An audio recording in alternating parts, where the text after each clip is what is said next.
365 Sports, Evan Abrams, who we haven't seen for a couple weeks. 1 week because we didn't have anything scheduled. Then last week he had flight drama. So look, there is. I remember Louis C.K. had a bit about like how it's a story in this country when you have flight drama, but really, people who have not experienced a hurricane day in Florida don't understand, like, when you add that on top of flight drama, it's really, really stressful. And I know, Helene, it was just absolutely devastating all across the region. You were not in an area that was really hard hit, but even still, everybody in Florida, whenever there's a hurricane hitting any part of the state, is affected in some way. Yeah, hurricane, tropical rain, whatever it is, not always the easiest, but everyone's safe, everyone's good. Obviously terrible things, but glad we got out, and now brand new week. Talk about the slate. I mean, listen, the funny thing is this slate definitely doesn't look like next week's slate, but usually when the slate doesn't look this good, chaos ensues, and you've got I think it's 19 or 20 home underdogs. So I expect chaos this week. Yeah, I just saw a tweet from a friend of ours, Dave Bartu, who does College Football Matrix, and he talked about that home field advantage is kind of a bit of a construct, especially in the SEC, because you've got so many good teams in there. In response to, I think, an SEC podcaster saying like A&M doesn't have a top 5 home field advantage, and statistically, really, if you look at it in the SEC, I mean, it's a tough place to play, but it hasn't paid off for the Aggies in winning that league yet. So how do you go about gauging a legitimate home field advantage, especially when you said 19 home dogs this week? Home field advantage, I think, kind of across college football and the NFL has just been negated over the years. And there's tons of data out there to kind of present the fact that road underdogs are usually the right side to bet in these games, just because I think the casual bettor does just see Texas A&M or the Seattle Seahawks or whatever you may be, your home field environment, and kind of just assumes way too much on the other side, and there ends up being value. Maybe a line that should have been 2.5 might be 3.5, et cetera. And especially in 2024 and moving on, travel is even easier, even though we just had the conversation where it was a little bit difficult. It actually is much easier for many people. And I'll tell you one just tidbit. Ready? In the handicapping world, in the life that I've lived, I've always been told this note. And it's players and professional athletes tend to play better and freer when they're on the road versus when they're at home. More obligations, more crap, more different stuff. So I tend to have that in the back of my brain sometimes. Yeah, I think where the home field advantage genuinely comes in, like where it really gets you, is if you are in a place like Stillwater, who hasn't had a great one this year, but like you're in Stillwater, you're in Lincoln, you're in Gainesville, you're in one of these places that the fans really know what they're doing, and they really, like, if you're in Fog Allen Fieldhouse, like a place like that, where when the fans smell blood in the water, it gets way louder and your stress meets their emotion, that's where it hits. And it usually hits late, right? Like, so in a game where you think you might have it and it starts to slip away, when all of a sudden you get stressed and can't hear yourself think, that's when it happens. But if it's a normal game that goes like this, like most games do now in the parody world we live in, I really don't think it's that big of a deal. Preparation and experience are usually what you need on the other side of hectic environments. Yeah. That's it. Yeah. I mean, and usually quarterbacks who have been there before, who have had the starts, do better jobs. It's easy said than done, but. Yeah, absolutely. All right, let's talk about some of the games this week. Mizzou versus A&M is an interesting one. A&M kind of hanging on to the bottom rung of the rankings, but they look they don't look great, but they look good. They look they're adaptable, which they weren't before. They have a lot more they've got a better culture or chemistry now under Mike Elko, and those things are paying off because they had the athletes. Like, they had good players. No question. They just weren't systematically right.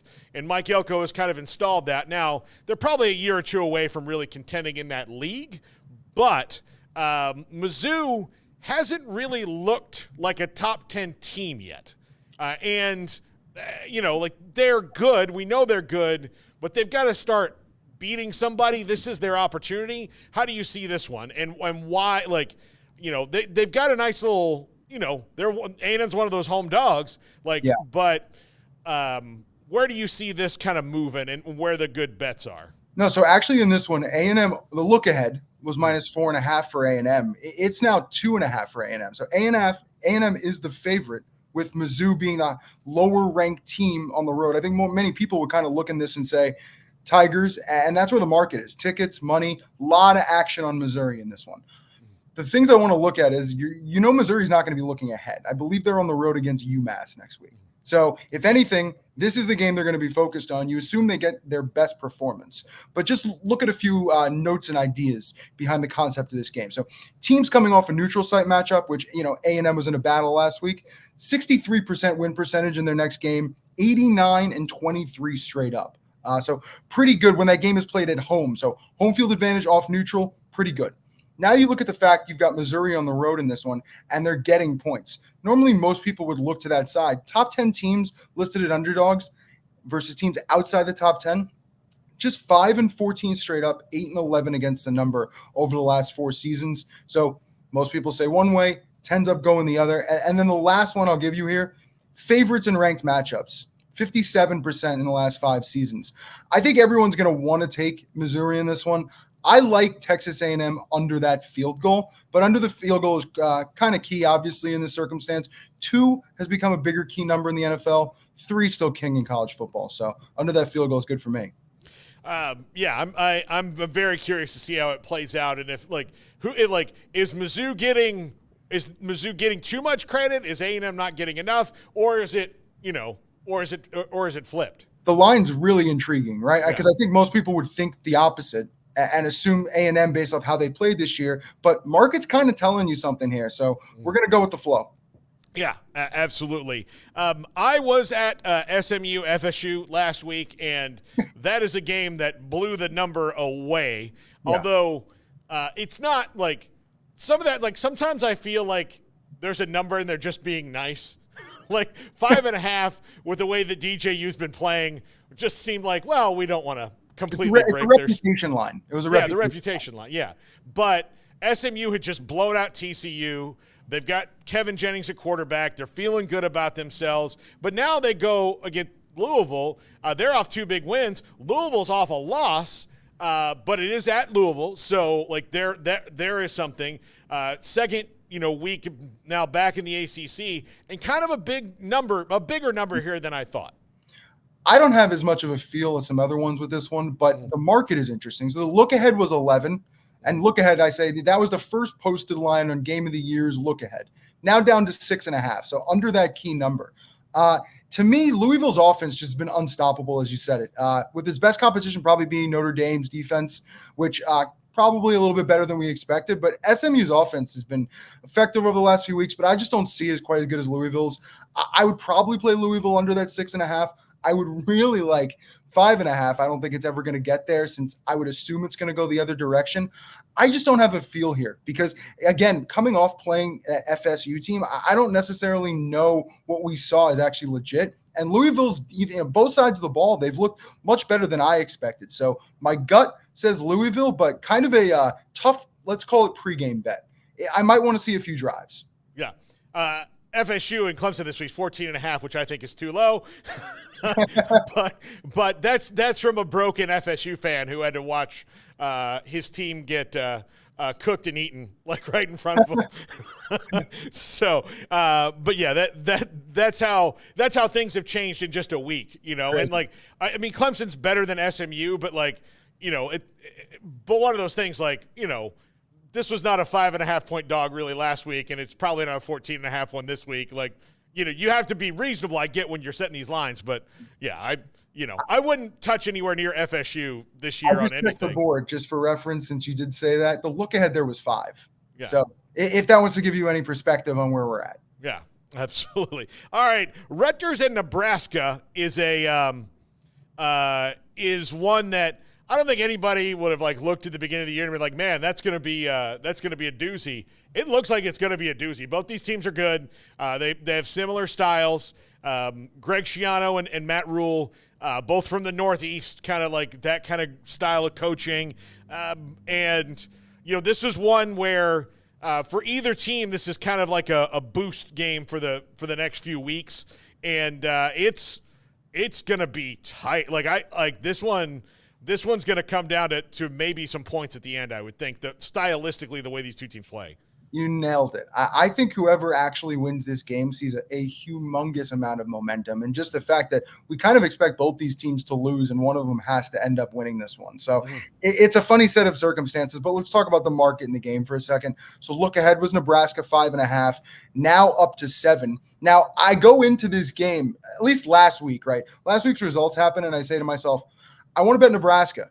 Rutgers off an extremely emotional game, like a win that looked like it electrified the school itself.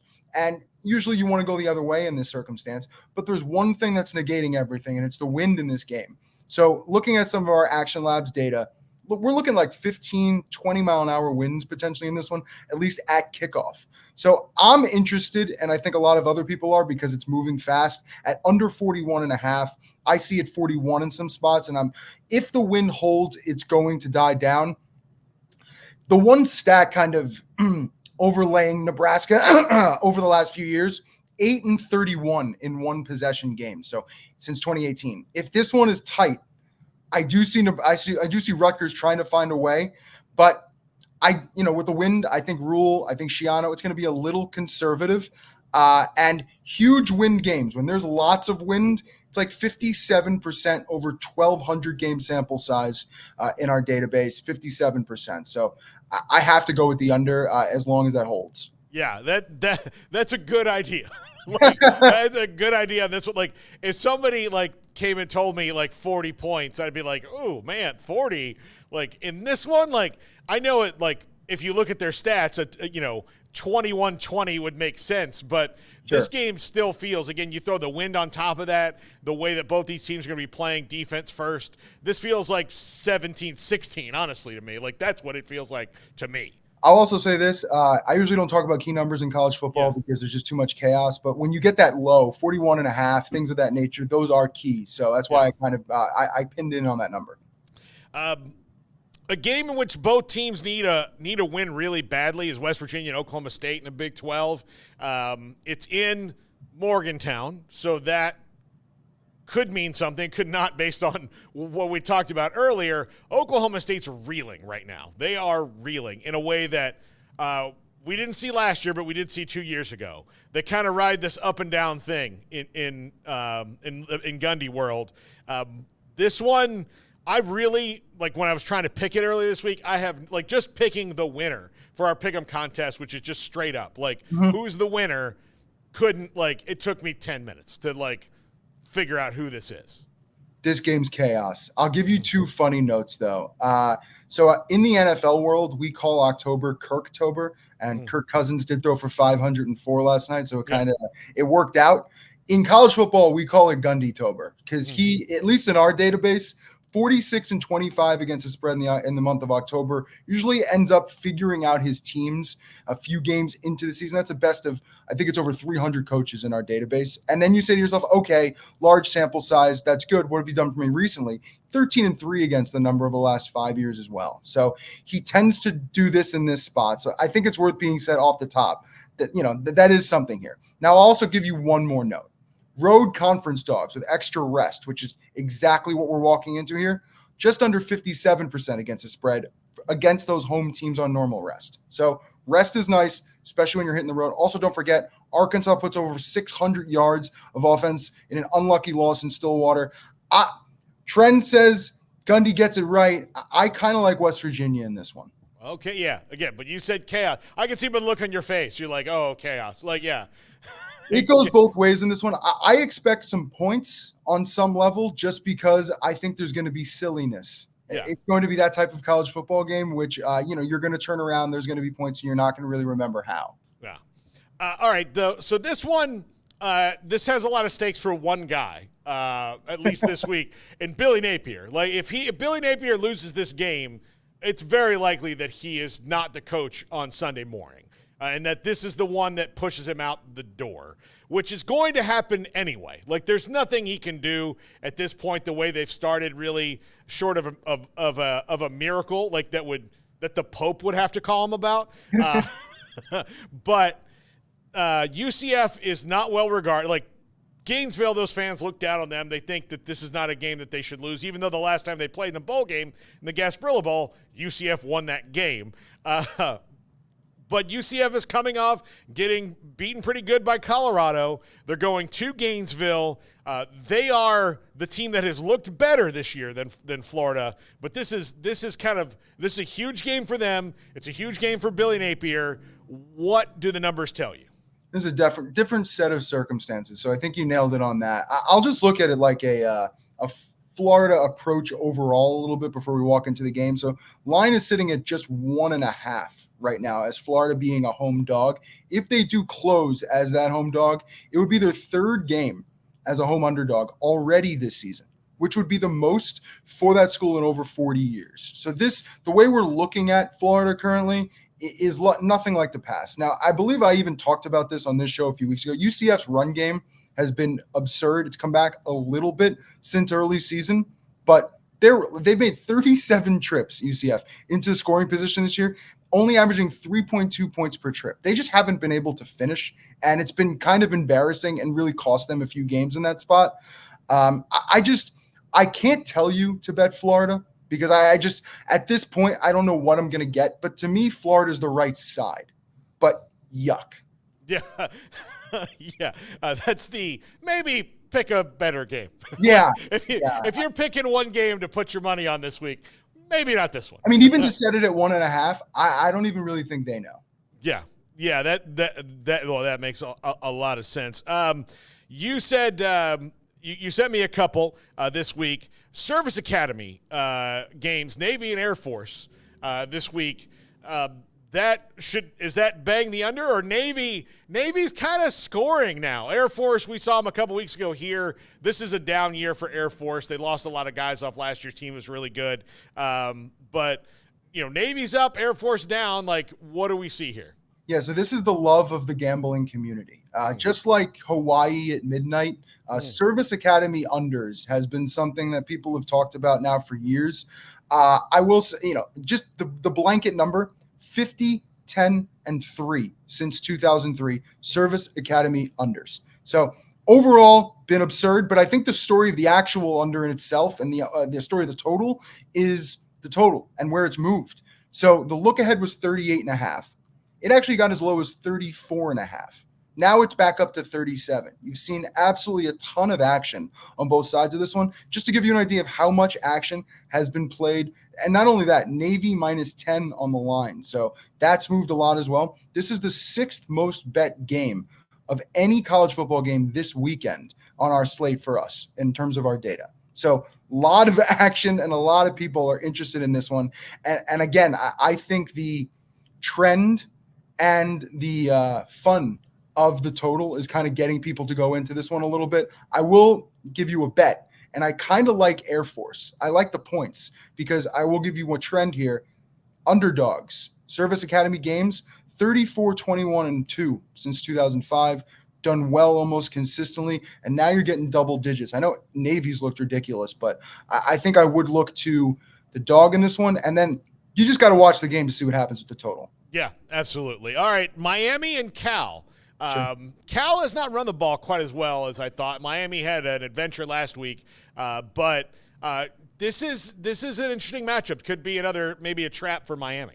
Yeah, I think a lot of people looking at this one, especially a trap after what we just saw last week, and that's kind of what I'm looking at. So Miami was lucky to stay undefeated, barely, probably should have lost the game based on a bunch of circumstances. But since 2015, just 8-11 straight up and 5-14 against the number. The game after a straight up win, but an ATS loss, right? So what those mean? High spreads, close games, close to getting upset. Usually tough to bounce back the next week. And then you kind of look at the travel. Miami's only played one game in either MST or PST time zones. That was in 2008 against this Cal team. They lost it. The result of the game doesn't matter. It's the fact that it's just an odd spot for them, coming off a really emotional win in a celebration that probably lasted a day or two. If anything, I would look to Cal, but the lines moved a little bit. All right, 2 more things. The totals this year in college football, you said you have some interesting numbers on those. Yeah, this is simple. So far this season, we've had 101 games with a total of 60 or more. Those games are 61 and 40 to the under. That's 60.4%. Last 5 years entering this year, unders have been above 500 in games with a total of 60 plus. They're 53% to the under by almost 2 points per game in almost a 300 game sample size. So I talked earlier in the season about like late night games potentially also having an advantage to the under. Overall, just higher totals, less scoring in some of these big market games. So something to look for. You got a few games above 60. So we'll see how it goes and can update. All right. And one of our favorite players here, he's from Texas. We've had him on the show like 3 times, I want to say, Ashton Jeanty, who is, I think, finally going to break this stupid trend in the NFL of like running backs don't matter. Like, you know, he's going to be one of maybe 3 taken to the first round this year. Probably the first one taken. He's got some fun props right now for the Blue Turfers. Well, the projections of his going forward on a 12-game pace kind of tells you why the numbers look like this. He's projected for 250 carries, almost 2,600 yards. Obviously, he's averaging a first down per carry right now. He's looking at almost an average of pace of 40 touchdowns. Just the numbers are stupid, but it kind of tells you what we're looking at. So right now this week, he is minus 2,000 to score a touchdown. He was minus 3,500 earlier week. Now that is put up $3,500 to win 100 on him to get into the end zone, to be clear on what that means. He is minus 320 to score 2 touchdowns. His even money number is to score 3 at minus 105. I mean, so that is really where we are at with Ashton Jeanty. I will give you 2 more, which are just fun. He's minus 150 to score in the first quarter, and he is just plus 140 to score first. If you think about how crazy that is when you look at an NFL game and you're betting some of those first touchdown bets. This is not something we've ever seen, and I think it also has to do with Utah State. Boise's absolutely dominated them. It really hasn't been close. I believe they're like 17-3-1 against the number in their last 21 against them. It's been bad. So there's the projections, and there we go. But those numbers are crazy. You can get, I think, 10-1 on him not to score a touchdown this week. That is so nuts that you have to go to 3 touchdowns to hit even money. That is, yeah. You know what it is? It's like those hockey games later in the year where the guys are, you get like minus 2.5 goals, or you see minus 3.5 in baseball and things like that. Yeah. That's kind of where we're at with this. You got to get that high to bet the other side, but it'll get you to watch the game or at least check the box score. That's for sure. Abrams Action Network HQ. Go there. This is all good. Like this is a little speck of the information that you have, especially for, I was reading your NFL stuff today, and just like, because this is a season in the NFL where overs are not going to hit a lot. Like that's why the running backs are going to be coming back. They've got to get those offenses moving again. So enjoy. You're going to Cincinnati this weekend to see the Bengals and Ravens. So those overs should hit on that one. Hopefully. That total's come down, so hopefully I get a little offense. Yeah, we'll see. Evan Abrams, Action Network HQ here with us on 365 Sports. We got more right after this.